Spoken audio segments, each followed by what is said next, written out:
ગુજરાતનો આવાજ।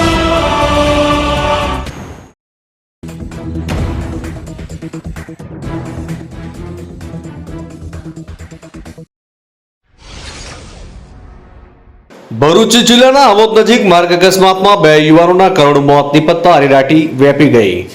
ભરૂચ જિલ્લાના આમોદ ખાતે બે માર્ગ અકસ્માત સર્જાતા એક 30 વર્ષીય યુવાનનો તો એક 25 વર્ષીય યુવાનનું કમકમાટી ભર્યું મોત નિપજતા અરેરાટી વ્યાપી હતી।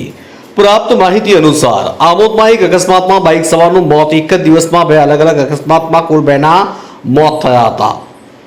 એક બાઇક અને વાન વચ્ચે અકસ્માતમાં બાઇક સવારનું વધુ સારવાર અર્થે આમોદથી વડોદરા લઈ જવાતા સારવાર દરમિયાન મોત નીપજ્યું હતું, જ્યારે અન્ય એક અકસ્માત આઝમનગર અને સરભણ ગામ વચ્ચે થયો હતો।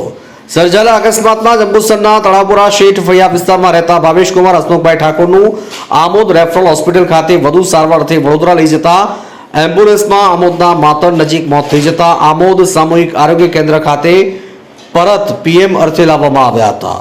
આમોદ પોલીસ ઘટનાની જાણ થતાં પોલીસ ઘટના સ્થળે પહોંચીને વધુ તપાસ હાથ ધરી હતી। માગથી મોહસિન કારાનો રિપોર્ટ।